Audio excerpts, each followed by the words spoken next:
Hello. This is going to be a bit more of a freeform video. I don't have a full script planned out, but I got a lot of thoughts about Pokemon in my head that I want to get out. If you didn't know, this past Friday was the 30th anniversary of the Pokemon games. February 27th, 2026. The games originally came out in February 27th, 1996. So it was a big deal. And of course, you probably heard they announced the 10th generation of Pokemon games, aka Pokemon Winds and Pokemon Waves. And I gotta say, it looks good. I'm very impressed with how this game looks. It looks a lot better than Scarlet and Violet. The water, I can't believe I'm saying this about a Pokemon game, but the water actually looks kind of good. And like it looks like a colorful, vibrant environment, which I'm gonna get to later. I have some I've heard, and I believe in maybe some interesting theories about that. But the things that surprised me the most, other than the fact that it actually looked good, is that it's going to be exclusive to the Nintendo Switch 2, and it's not going to be released until 2027. And I think honestly, this is some of the best news that could have happened. I do agree that it is a shame that people on the Nintendo Switch aren't going to be able to get this game. That is definitely a downside. Nintendo Switch 2 is not cheap, and it's probably going to go up in price. I have said before that I think the Nintendo Switch 2 probably will go up in price within the next year, and who knows when this is going to launch. Is this going to launch right after that to encourage people to buy, or is it going to launch before that? I don't know. And that is a shame, and that kind of encompasses all everything going on with the video game industry right now and consoles. But let me get away from that. If you were to ask me the day of the Presents, I would have said that Gen 10 is going to launch 2026 fall, October, November, something like that. That's typically the time of year that these games like to target. They're kind of the Christmas game. They get out right before Christmas so that everyone gets excited, and then when the Christmas shopping rush happens, then there's the Pokemon ready to buy. But interestingly, this is kind of a little side tangent, and this is the consequences of a more freeform video. This past Christmas shopping season, typically huge for consoles and video games, actually kind of a low season. Kind of a slower season than usual for companies like Nintendo and PlayStation and Xbox. So maybe they are considering that. Maybe that was a fluke. Who knows? Anyway, I do want to talk about the starters. We've got Brout, the grass-type bird starter. We've got Pombon, the the fire-type starter, and Gekwa, which is the water-type starter. And personally, I think this is a pretty good selection of starters. They're all pretty great. I know a lot of people like the Pomeranian Pombon, but I think I was immediately smitten by Gekwa. Gekwa gang, rise up. I'm just a fan of reptiles. I think, we already got Growlithe, our canine. I do hope that Pombon does not stand up on two legs. I hope this isn't a Litten into Incineroar situation. I do hope that it is going to remain on all fours. Some theories I have talked to a bunch of my friends about this. We're all big Pokemon fans. I have some theories about what these Pokemon might evolve into. Brout is, I think, weirdly, as much as I love Pombom, I think if I was to pick my starter, I would say Gekwa, then Brout, then Pombom. And that's not anything against Pombom. It's just Brout is so funny to me. I've seen so many great memes and animations of that guy in the last week. I do think it's got to have something to do with its big leaf eyebrows. That's why it's called Brout. And my question is, is that going to become like a weapon of some sort? Is it gonna, I don't imagine it's gonna take off its eyebrow and wield it like a sword. That would be kind of weird. So maybe it's gonna swing its head around and slice at people or knock people around. But it also has such an attitude and angry energy that I do think it's going to evolve into some kind of aggressive flightless bird. So my prediction is like a cassowary, if you know what that kind of animal is. Pombon, that could go any type of way. I really hope it just becomes like a bigger, cuter Pomeranian. Gekwa also could go a lot of different directions. I do also hope that Gekwa remains kind of like on all fours. I hope doesn't become like a Salazzle situation. I hope it does like. Okay, yeah. I guess that's my thought. We'll have to see. It's probably been a long time. I think the last couple of Pokemon games, they did not release the final evolutions publicly before release, so it might be until 2027 that we learn the final forms. But we might get the secondary forms at some point, and that could give us some hints. But I do also have some thoughts on the potential typing, which I think I've heard lots of theories. Some of my friends think that that Brout will become a grass fighting type, and I think that fits. But I think that they might be discouraged from doing that because they just did, for Legends Arceus, they just had Decidueye. Hisuian Decidueye was a grass and fighting type. And they probably don't want to have something that similar, considering that Rowlet and Decidueye are both the grass type bird starter from kind of an island world. And Brout appears to be a bird grass starter from a kind of an island tropical world. I feel like that could be a little bit too close for comfort. So my mind is leaning towards something more like grass and steel, maybe leaning into those eyebrows becoming some kind of weapon thing. But we'll have to see. I think it could fall into something like that. I could see even like a grass dark, given this thing's attitude. Then for Ponbon, I think we're just gonna see something like. I could see steel, but I think where my mind goes with that is it kind of looks like it has almost like a shield, but that's very Zamazenta from Pokemon Sword and Shield. So I don't know if they would kind of do that again so quickly. Otherwise, I do think Fairy is probably a good option. Fire Fairy, never a type that's been done before, and a type combination's never been done before. Would be cool to get that with a starter. Just lean into this thing's cuteness with Fairy. Why not? And then I've heard somebody else say Fire Ground, which could be really cool. I don't know what the logic is, but it would be cool. Gekwa, based on its appearance, based on what they've said about it, it does seem like it's going to lean into something like Dark, Psychic, or Ghost. I think Psychic feels like the most likely. It seems like it's kind of the smart one of the trio, you know? We've got Pombom, kind of the goofy idiot. Then we've got the Brout is kind of the brute, the like emotional brute.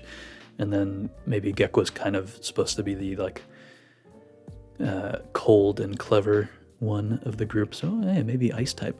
But I think it, especially with its eyes being kind of a purplish pink, that definitely makes me think Psychic. But I could see Ghost. Ghost would be really cool. Water Ghost is cool typing. And maybe Water Dark. Who knows? So those are some of my thoughts. If I just want to put out some thoughts right now, I'm going to say, I think we're going to get... I also do think Dragon is an interesting possibility. Probably not, though. They don't really like to give out dragons that early in the game. I'm going to land on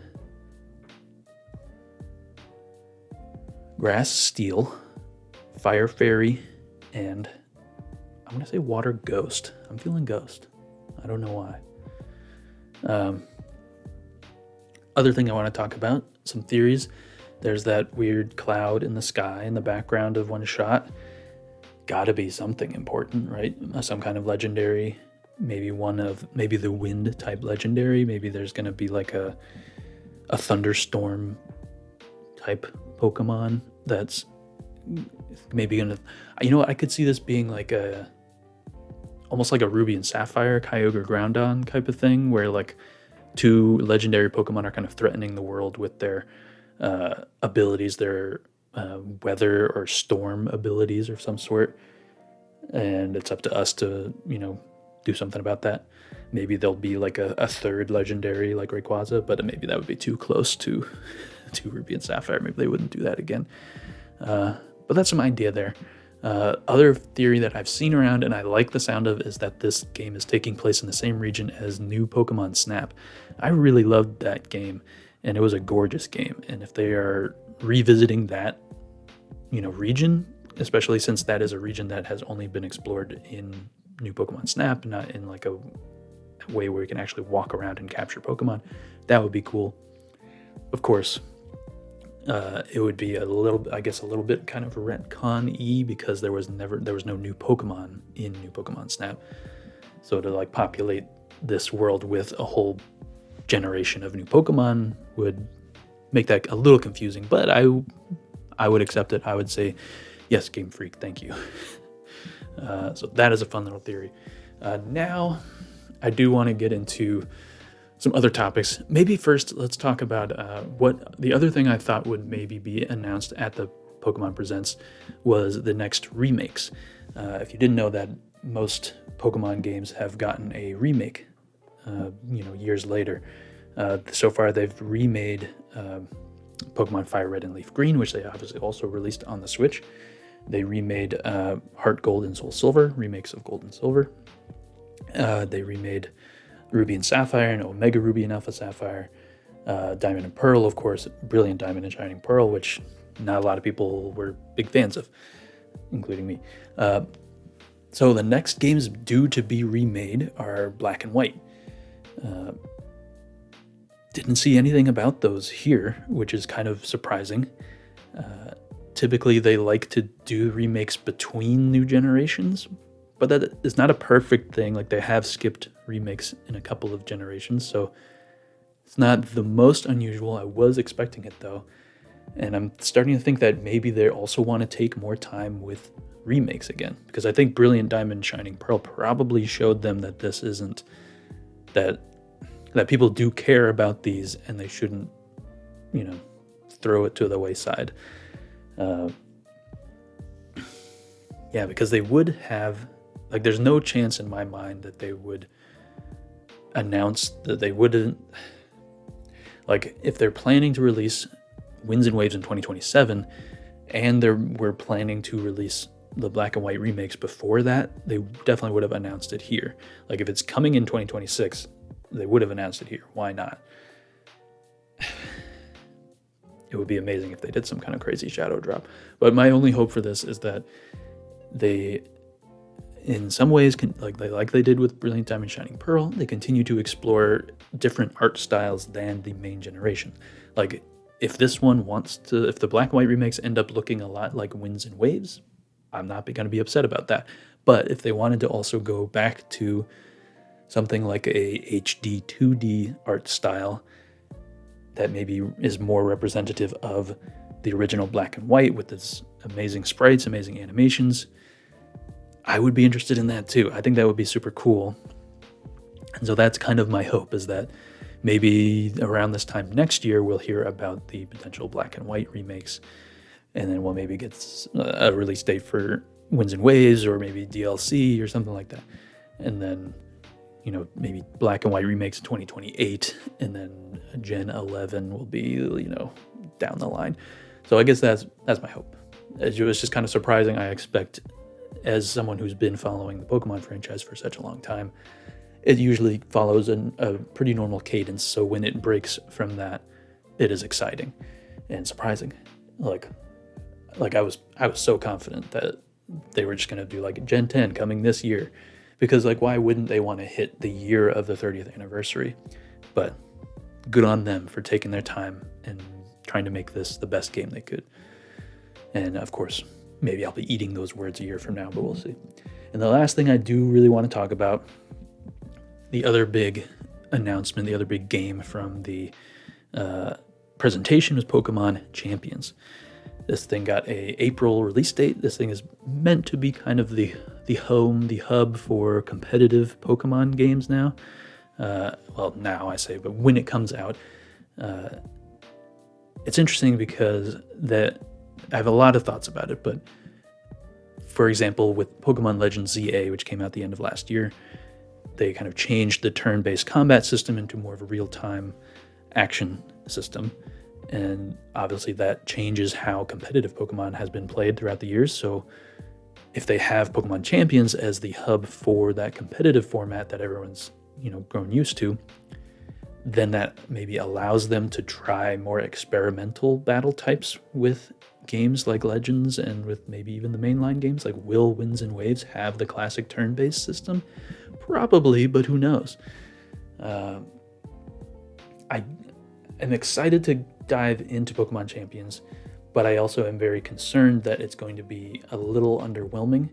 There's been a lot of hints and talks that it's probably going to be a little bit of a pay-to-win situation, because there wasn't a ton of information in the American Pokemon Presents presentation. Apparently there was a lot more details, a lot more information given in the Japanese presentation. And it seems to show that this is a free-to-play game. If you're just playing the game for free, you get a box of 30 slots, which means you can only have 30 Pokemon in the game. And that is concerning. That means you can only have 5 teams of 6. And if you get the some kind of subscription tier, some kind of paid subscription to Pokemon Champions, that allows you to unlock more boxes, more box spaces. And that is very concerning, because that means that people who pay more will be able to have more flexibility with their teams, will be able to, when meta changes, when different Pokemon become popular, they'll be able to swap out their teams a lot easier than people who are just playing for free. And this is something that has been a problem with Pokemon for a long time. Like, in order to have the most competitively viable team, you need to have several of the most recent Pokemon games. For example, Urshifu is a very powerful Pokemon that's been used in competitive format for the last few years, and that Pokemon is only available in, I believe, Sword and Shield DLC. So you not only have to have Sword and Shield, you have to buy the DLC for it, get that Pokemon, and then you also have to have Scarlet and Violet, because that is where the competitive format is played these days. So it involves a lot of buy-in, and that makes it harder for people to actually play the game. So what I really want for competitive Pokemon, because I think it is a really fun competitive, I want to say sport, but it's a really competitive, fun game. I want people to be able to access this game more easily. You don't have to pay, you don't have to own a bunch of different copies of it, because you also have to have a Switch, although they are doing the phone with this one at a later date, we'll see. But this was their opportunity to just make a format, a hub for competitive battling, and make it accessible, make it so that more people can play. And I'm worried that they're not gonna make that happen. And if they don't do that, if they immediately from the start, there's going to be tiers of people. There's going to be the people who are not paying money, then there's going to be people who are paying money, and there's people who are paying a lot of money, and there's going to be a noticeable discrepancy between the accessibility of all those levels. So if you have people paying and they have more access to more Pokemon, they have more access to more teams, they're just going to kind of rise to the top. And then all the people who are playing for free, just checking it out, seeing if they are interested in playing this competitive format, they're going to bounce off pretty quick, I think. And that is not what you want to hear. I mean, it is Pokemon, so maybe there will still be an audience, but I just want this to be a very accessible thing. And that's my main concern with Pokemon Champions. I'll be interested to see, next month when that comes out, how that goes. But I have concerns. So there's my various concerns and excitements with the way Pokemon has been going. And hopefully this was, this is kind of a longer video and a little rambly, but hopefully you don't mind. Thank you so much for watching. I promise this isn't a Pokemon channel. I am going to do some Next Fest coverage soon, and then GDC stuff coming up as well. So look forward to that. Also still working on my Game of the Year 2025 list, so look forward to that. If you want to hit a like, It goes a long way. It really helps this channel grow. Subscribe, of course, if you want to see more. Also helps the channel grow. And if you want to see anything else, if you have your own thoughts about how Pokemon is going, leave them in the comments. I'd love to get into discussions. I've replied to almost every comment I've gotten so far, so please feel free. And until then, I'll see you in the next one. Goodbye.